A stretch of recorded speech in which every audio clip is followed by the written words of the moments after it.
के बाद आपसे उसी खेती में आपसे मजदूरी कराएंगे और मजदूरी का पैसा आप लोगों को अलग से देंगे।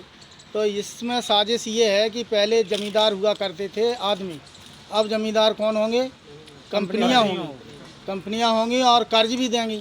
जब हम और आप कर्ज में बिध जाएंगे तो कंपनी का कर्ज अदा नहीं कर पाएंगे तो वो खेती कंपनी की हो जाएगी। लेकिन अब वो एक चाल और चली जा रही। इस वर्ष आपने देखा होगा गेहूं की कीमत इस समय में 2000 रुपये प्रति कुंटल हुआ करती थी, लेकिन इस समय कितनी है? 1400 रुपये कुंटल। धान की कीमत 3500 रुपया 2500 रुपया हुआ करती थी, इस समय हो रहा है कीमत उसकी है 1200 रुपये कुंटल। इसी तरह से हर अनाज की कीमत घटा के ले रहे हैं, क्योंकि जिससे लागत किसान की ना निकले और किसान परेशान हो करके ये कहे कि हमें फ़ायदा नहीं खेती में, इसलिए खेती को कंपनी को दे दिया जाए। मतलब हमें किसान को मजबूर किया जा रहा है कि खेती किसान को दे दी जाए। तो 20% लोग जो रह जाएंगे, 80% लोग सहमत से देंगे, 20% लोग नहीं देते तो किसान सरकार ज़बरदस्ती छुड़ा के खेती उनको दे देगी। इसके बाद आप लोग मजदूरी करेंगे, मजदूरी यदि नहीं करेंगे तो आप लोग कर्ज लेंगे, अगर कर्ज लेंगे अदा ना किया तो खेती आपकी चली जाएगी। आपको पता है कि हमारी खेती कंपनी में लगी, आपके लड़कों को पता हमारी खेती कंपनी में लगी, लेकिन आगे आने वाली पीढ़ी को पता नहीं रहेगा कि हमारी खेती कंपनी की, और वो खेती की तरफ से मुख मोड़ लेंगे और वो अपने आप को भूमिहीन समझेंगे। इस तरह जब खेती नहीं रहेगी तो आप लोग क्या करेंगे? गुलामी करेंगे। दूसरा दरवाज़ा उन्होंने बंद किया है शिक्षा का। समान शिक्षा नीति होना चाहिए। बड़े आदमी का लड़का जिस तरह पढ़ता है उसी तरह गरीब का लड़का भी पढ़ना चाहिए।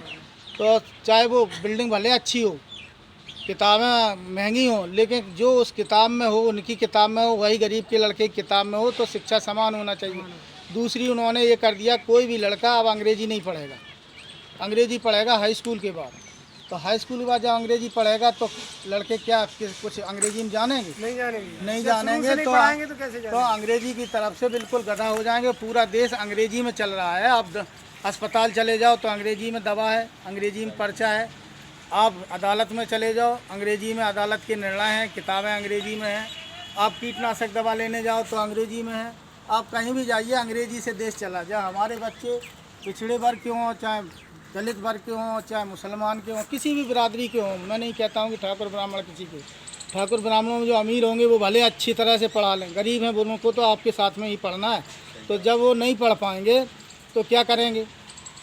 अनपढ़ रहेंगे तो बड़ी बड़ी नौकरियों में नहीं पहुंच पाएंगे, बड़ी नौकरियों में नहीं पहुंच पाएंगे, मैनेजमेंट नहीं देख पाएंगे, अच्छी व्यवस्था नहीं देख पाएंगे। तब मजबूर होकर साक्षर रहेंगे।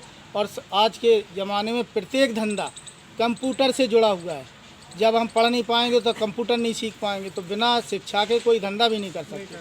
तब क्या करेंगे? पेट भरना है तो मजदूरी करेंगे, पला फोरा करेंगे, और मजबूर होकर के, वे कंपनी वाले ना कहें तब भी मजबूर होकर हम वहाँ जाएंगे और कहेंगे हमें कुछ काम दीजिए। तो आपसे बेगार कराएंगे। जो सरकार की तरफ से आपकी जो मजदूरी निर्धारित है का वो भी ना मिले, तब आपसे औने पौने दाम में काम कराएंगे और आप गुलाम बन के रह जाएंगे। दूसरा उन्होंने क्या कर दिया है कि काला बाजारी का कानून हुआ करता था कि कोई भी बनिया व्यापारी या जो थोक व्यापारी है वो बाज़ार से जो माल खरीदेगा वो एक निश्चित सीमा में रखेगा अपनी गोदाम में। ज़्यादा रखेगा तो पकड़ लिया जाता था और माल को बाहर बाज़ार में बेच दिया जाता था। अब वो कानून ख़त्म कर दिया है। कोई भी बनिया कितना भी माल खरीद ले, कोई लिमिट नहीं उसकी, चाहे पूरे मार्केट से खरीद लो। बड़े बड़े व्यापारी हैं, पूंजीपति हैं, वो पूरे देश का अनाज गल्ला तमाम चीज़ें खरीद सकते हैं। तो वो खरीद के अपनी गोदाम में भर लेंगे और उन्होंने महीना भर के लिए मार्केट में ना उतारा, तब फिर त्राय नहीं मचेगी। फिर थोड़ा थोड़ा निकालेंगे तो फिर वो महंगा बेचेगा। तो महंगाई की मार किस पे पड़ेगी? किसानों पर, गरीबों पर पड़ेगी, बेरोजगार युवाओं पड़ेगी। मानी जो गरीब तबका है गाँव में, पिछड़े वर्ग का, दलित वर्ग का, या चाहे वो सामान्य वर्ग का हो, गरीब है तो गरीब है, तो उस पर पड़ेगी तो उसकी कमर टूटेगी और उसका जीना मुश्किल हो जाएगा। इस तरह से उन्होंने सरकार की तरफ से ध्यान हटाने के लिए फिर आप लोगों को पेट भरने की पड़ेगी। न तो आपको ये ध्यान रहेगा कि हम सरकार में जाएं, किसी को वोट दें, हमारा नेता चुनें, इस तरफ ध्यान नहीं रहेगा। फिर कहेंगे हमें यार पेट भरना, हमें राजनीति से क्या लेना देना। तो केवल मजदूर होकर रह जाओगे, जैसे आज से 50 साल पहले हुआ करता था। 50 साल पहले गांव का कोई बड़ा आदमी आया, उसने कह दिया फला आदमी को वोट दे दें, हाँ लंबरदार दे देंगे। उसे कोई मतलब नहीं था, वोट दे दिया और वही लोग शासन सत्ता में रहा करते थे। लेकिन धीरे धीरे अभी चेतना आई बीच में, तो बहन मायावती मुख्यमंत्री बन गई, दल से मुलायम सिंह बन गए और लोग बन गए, तमाम पिछड़े वर्ग से नेता हो गए और उन्होंने इस समाज के हित के लिए कुछ सोचा। तो जो बड़े पूंजीपत लोग हैं वो सोचते अगर छोटों की सरकार आ गई तो हम क्या करेंगे, यानी हाथ से शासन सत्ता निकली जा रही है। तो वो इसी तरह के कदम उठा रहा है कि हम लोग मजबूर हों, अन्ना जानवर ढिलवा दिए कि किसान इस तरह से भी परेशान हो, धर्म का उस पर ठप्पा लगा दिया, गाय हमारी माता है, हम उसे मार ना सकें या उसे भगा ना सकें। तो मजबूरी है, हमारे दिमाग में इस तरह से मैल भरा जा रहा है धर्म के नाम पे और तमाम चीज़ों के नाम पे कि हम उसकी तरफ ध्यान न दें। ये सारी बातों को मद्देनज़र रखते हुए सरकार पूरी कोशिश में लगी हुई है कि इनका ध्यान बड़ी बड़ी नौकरियों की तरफ से, बड़े बड़े व्यापार की तरफ से, बड़े बड़े जो प्रशासनिक पद हैं उनकी तरफ से और नेतागिरी की तरफ से इनका ध्यान हट जाए। केवल ये कपड़ा पहनने की तरफ ध्यान रखें या अपना पेट भरने की तरफ ध्यान रखें। मकान भी नहीं बन पाएंगे। आपने देखा होगा आज के 50 साल पहले हमारे आपके मकान कैसे हुआ करते थे, मिट्टी के या छप्पर के। गाँव में बड़े आदमी हुआ करते थे जिन्हें मुखिया कहते थे, मुखिया लम्बरदार, तो वो एक सगुफा छोड़ देते थे कि भाई इनके घर में ईंट लगने का संयोग नहीं, ईंट लगा नहीं सकती। मतलब जब उन्होंने कहीं खूब पथराई तब भी ईंट नहीं, उन्होंने कहा चलो ढोए के मुखिया के घर में लगे। उनके उनके घर में वे बड़े आदमी हैं, उन्होंने अगर गरीब हैं तो उन्होंने कह दिया भाई हमारे घर में ईंट लगती नहीं है। तो इस तरह अपनी लाज बचाए रहते थे। तो कच्चे मकानों, हर साल मकान गिरते थे पानी भरने में, हर साल बनाना पड़ता था। तो इस तरह से उन्हें मजबूर होकर गाँव में ही टिकाए रखे थे। लेकिन बीच का ये जो दौर आया था चेतना का, उसी चेतना में आज सारे किसान, चाहे दलित हों, पिछड़े हों, चाहे जो हों, गांव में सब ने अपने अपने पक्के मकान बनाने की कोशिश की और फिर से वही दौर शुरू किया जा रहा है कि ये लोग 50 साल पीछे चले गए। तो हमारा ज्ञापन देने का मकसद ये है कि जो सरकार की जनविरोधी नीतियाँ हैं कृषि के संबंध में, बेरोजगारों के संबंध में और अन्य अत्याचार के संबंध में, शिक्षा के संबंध में, अन्न प्रथा है, निजीकरण है। निजीकरण भी इसीलिए किया जा रहा है कि आरक्षण को रोका जाए। इनका सरकारी संस्थान बेच दिए जाएंगे, पूंजीपत खरीद लेंगे।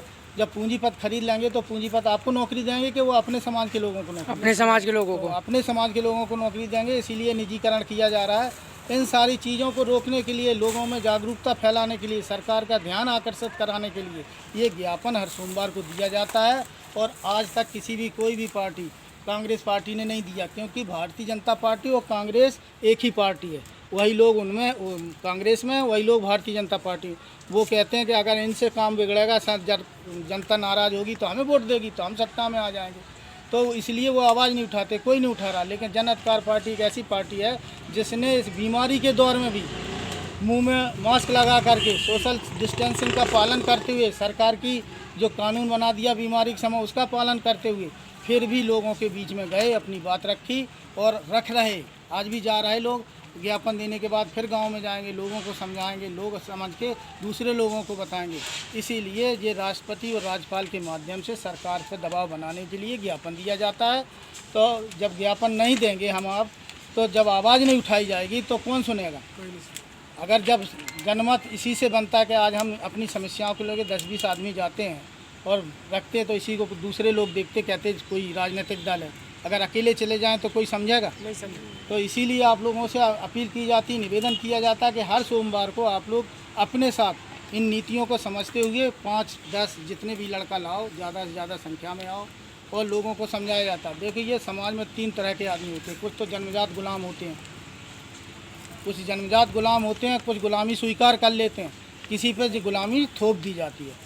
तो जिन लोगों पर गुलामी थोप दी जाती है उन्हीं को समझाया जाता है कि भाई ये बात गलत है, आप लोग इन कामों में लिप्त मत होइए, आप लोग हमारे साथ चलिए। इसी को नेतागिरी कहते हैं, इसी को नेतृत्व कहते हैं।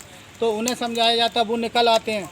फिर जो लोग स्वीकार कर लेते हैं उन्हें समझाया जाता है। लेकिन जो जन्मजात गुलाम होते हैं वो समझाने से भी नहीं मानते, बल्कि हंसी और मखौल उड़ाते हैं, कहते हैं तो पागल हैं, फिर रहे घूम रहे, समझ गए। और हम जो बात कहते हैं उस पर टीका टिप्पणी करते हो, बल्कि ये कहते हैं कि सरकार की नीतियां हैं वो कभी सबके, जो सरकार आएगी वो करेगी, वो तो कभी नई नीति है, कभी नुकसान होता, कभी फ़ायदा, इस तरह की बातें करके हमारी आपकी बात सुनने से इनकार कर देते और वो जहाँ लगे तहीं लगे रहते। तो उन्हें उसको भी कठिन परिश्रम करके समझाने की कोशिश की जाती। जो मान जाते वो साथ में आ जाते, जो नहीं मानते वो गुलामी करते हैं, वो करते रहेंगे। तो इसलिए हम और आप ज़्यादा से ज़्यादा लोगों को समझाएं, ज़्यादा से ज़्यादा लोगों को अपने बीच में लाएं और इन बातों को समझाते हुए बताइए कि अगर हम लोग आवाज़ नहीं उठाएंगे तो कौन उठाएगा। अगर घर में कहीं कोई व्यवस्था खराब हो जाती है, घर का सदस्य यदि मालिक से ना कहे तो मालिक को क्या पता घर में अव्यवस्था क्या है। तो इसीलिए राजनीतिक पार्टी जनता की मालिक होती हैं, राजनीतिक पार्टियां जनता की मालिक होती हैं। तो जनता की जो समस्याएं हैं वो राजनीतिक दलों को उठाना चाहिए और इसी मकसद से जन अधिकार पार्टी अपनी आवाज़ उठा रही है और सरकार तक पहुंचा रही है। तो साथ ही ये सारी बातें हैं, इन पर अमल करिए, इन पे अमल करिए और ज्ञापन दीजिए और हर सोमवार को ज़्यादा से ज़्यादा लोग आइए। हम तो नेतागिरी कर चुके, हमारा समय अभी ज़्यादा 4 साल 5 साल में ख़त्म होने वाला है। भविष्य के नेता तो ये लड़का है, अगर इनकी समझ में आएगा तो ये नेतागिरी करेंगे। हम थोड़ी जीवन भर करते रहेंगे। हमारे अंदर जुनून है, अभी 5 साल बाद हम बीमार हो जाएं, का घुटना पड़ा लगे, कमर पड़ा लगे, चारपाई पड़ जाएं, बीमार हो जाएं, क्या हमें जुनून थोड़ी बना रहेगा कि हम नेतागिरी करें। हम तो केवल इन जो नए युवा लड़का है इनके लिए राजनीति कर रहे हैं। अगर इनकी समझ में आ जाती तो समझते कि हमने जो काम किया हमारा सार्थक है और हमारा सफल हो गया। हम जरूरी नहीं कि हम नेतागिरी करें तो हम विधायक बन जाएं, एमएलए बन जाएं, मंत्री बन जाएं, ये कोई ज़रूरी नहीं। ये तो समय वक्त की पुकार होती है, जिसके पक्ष में माहौल चला जाता है वो बन जाता है। हम नहीं बनेंगे, आप में से कोई भी बन सकता है। अगर काम करेंगे तो इन लड़कों में से कोई निकलेगा, वो बन जाएगा। ज़रूरी नहीं कि हम अपने लिए ही काम करें। तो साथियों, आप लोगों से पुरजोर अपील है कि अगले सोमवार को ज़्यादा से ज़्यादा लोगों को लाएँ और इस ज्ञापन में शामिल हों, अपनी आवाज़ बुलंद करें, अपनी पहचान बनाएं। ज्ञापन देने से अधिकारी जानते हैं, जनता जानती है और आप लोगों से जब कोई वक्त आता है तो आप लोगों के पीछे आदमी लगने की ज़रूरत रखता है कि ये आदमी अधिकारियों तक जाता है, अपनी बात कहता है, तो आपको लेके साथ चलने की उनमें हिम्मत जुटती है। इसलिए आप लोग आइए और इस चीज़ को समझते हुए ज्ञापन दीजिए और अपनी मांगों को पुरजोर ताकत से उठाइए, नारों के साथ उठाइए। नारा दीजिए गांव में, निकलो घर और मकानों से, जंग लड़ो बेईमानों से। इस तरह से आवाज़ देती है। चौपाल पर चर्चा करिए, घर में चर्चा करिए, खेत खलिहान पर चर्चा करिए, तब जनमत बनता है। सर, इसमें जो लिखी है वो बात पढ़ के और इसमें जो बातें लिखी वो हम आपको पढ़ के सुना दे रहे हैं। नई कृषि नीति किसान विरोधी है, कालाबाजारी को बढ़ावा देने वाली है, कॉन्ट्रैक्ट खेती किसान को गुलाम बनाने वाली, कॉन्ट्रैक्ट मानी संविदा, संविदा मानी ठेका, ठेका में यह कृषि नीति किसान और उससे जुड़े सभी लोगों को गुलामी की तरफ ले जाने वाली है, आम आदमी को नुकसान पहुंचाने वाली। ऐसी कृषि नीति को तुरंत रोका जाए। दूसरी मांग है, केंद्र सरकार द्वारा राष्ट्रीय संपत्तियों को निजी क्षेत्र की कंपनियों उद्योगपतियों को कौड़ियों के दाम बेचा जा रहा है। इससे राष्ट्र को अपूर्णीय क्षति होगी, इससे तत्काल रोका जाए। पेट्रोल डीजल की अधिरोपित टैक्स को केंद्र राज्य सरकार कम करे और पेट्रोल डीजल सस्ता हो सके। पिछड़े दलित अल्पसंख्यकों की हत्याओं उत्पीड़न को तत्काल रोका जाए। सरकार द्वारा पिछड़ों का आरक्षण मेडिकल सहित सभी क्षेत्रों में शून्य कर दिया गया है, इसे तत्काल बहाल किया जाए। साथ ही भागीदारी संकल्प मोर्चा यह भी मांग करती है कि पिछड़े वर्ग में क्रीमी लेयर की व्यवस्था समाप्त की जाए। यदि सरकार क्रीमी लेयर व्यवस्था लागू करना चाहती है तो क्रीमी लेयर की सीमा वृद्धि शुद्ध बचत के हिसाब से कम 15 लाख रखी जाए, 15 लाख रखी जाए। सामान्य वर्ग की तरह पिछड़े वर्ग के छात्रों की भी छात्रवृत्ति दी जाए। अन्य जन अधिकार पार्टी नई शिक्षा नीति का विरोध करती है। पूरे देश में शिक्षा का पाठ्यक्रम एक समान किया जाए, बेरोजगार नवयुवकों को रोजगार उपलब्ध कराया जाए, किसानों को खाद बीज और कीटनाशक दवाएं उचित मूल्य में उपलब्ध कराई जाएं, सिंचाई व्यवस्था निःशुल्क की जाए, अन्न प्रथा आवारा पशुओं को बंद किया जाए जिससे किसानों की फसलों की सुरक्षा हो सके। छोटे मझले किसान, दुकानदार और व्यापारियों का कर्ज, बिजली बिल माफ़ किया जाए, किसानों के गन्ने का मूल्य भुगतान किया जाए। ये सारी मांगें हैं। इन मांगों के साथ ये आप लोगों को हमने क्रीमी लेयर की बात नहीं बता पाई। क्रीमी लेयर जानते हो क्या होती है? क्रीमी लेयर होती है किसी भी व्यक्ति की अगर 15 लाख रुपए आमदनी है तो उसको ना सरकारी नौकरी में आरक्षण मिलेगा, ना उसका जाति प्रमाण पत्र जारी होगा। ये सारी व्यवस्था करके हम आप लोगों को सरकारी क्षेत्र में जाने से रोका जा रहा है। और दोहरी नीति है सरकार की। सवर्ण लोगों को जानते हो कितने रुपए में गरीब माना गया? 8 लाख रुपए तक अगर उसके पास पैसा है तो वो गरीब है। 8 लाख से ऊपर तो अमीर है। लेकिन पिछड़े वर्ग के, दलित वर्ग के और अल्पसंख्यक वर्ग के लोगों को 5 लाख रुपए में गरीब माना गया है। 5 लाख रुपए हैं तो गरीब हो, 5 लाख से ऊपर है तो आप अमीर हो। तो उन पे 8 लाख हैं तो भी गरीब हैं, हम पे 5 लाख तो हम अमीर हैं। तो ये दोहरी नीति है, इसको समाप्त किया जाए, यही क्रीमी लेयर है। तो इस बात को समझना होगा। इस चीज़ को 5 लाख से ऊपर करके हमें रोका जा रहा है। हम भाई 5 लाख में कैसे अमीर हो जाएं, 8 लाख में गरीब। 8 लाख में। तो ये सारी चीज़ें हैं, इन पर ध्यान करना है। इन्हीं चीज़ों को ध्यान में रखते हुए हम लोग राष्ट्रपति के यहाँ, SDM के माध्यम से, जिलाधिकारी के माध्यम से, महामहिम राज्यपाल के यहाँ, तहसीलदार के माध्यम से, एसडीएम के माध्यम से, जिलाधिकारी के माध्यम से ज्ञापन पहुंचाते हैं और पूरे प्रदेश में पहुंचाया जा रहा है, जिससे वो लोग सरकार के ऊपर दबाव बनाएं और कहें कि जनता में आवाज़ उठाई जा रही है। इस आवाज़ के प्रति आप लोग सोचिए, उनकी मांगें जायज़ हैं तो मानिए। तो राज्यपाल महोदय, राष्ट्रपति महोदय सरकार पर चलो अब दे देते हैं। चलो अब देखते हैं, नारे लगा दो बाबा, दो नारे लगा दो। चलो तुम चलो, नारे लगा लगा दो दो चार। जन अधिकार पार्टी जिंदाबाद जिंदाबाद जन अधिकार पार्टी जिंदाबाद जिंदाबाद बाबू सिंह कुशवाहा जिंदाबाद जिंदाबाद। निकलो खेत और खलियान से, जंग लड़ो बेईमान, जंग लड़ो बेईमानों से, निकलो घर और मकान से, जंग लड़ो बेईमानों से। महिलाओं पे अत्याचार नहीं, बंद करो बंद करो, महिलाओं पे अत्याचार बंद करो, नहीं सहेंगे। निजीकरण को रोको, निजीकरण रोको, बंद करो बंद करो बंद करो बंद करो बंद करो बंद। ये सब मांगे। आओ बढ़िया वीडियो बनाना, एक गला था हमें बहुत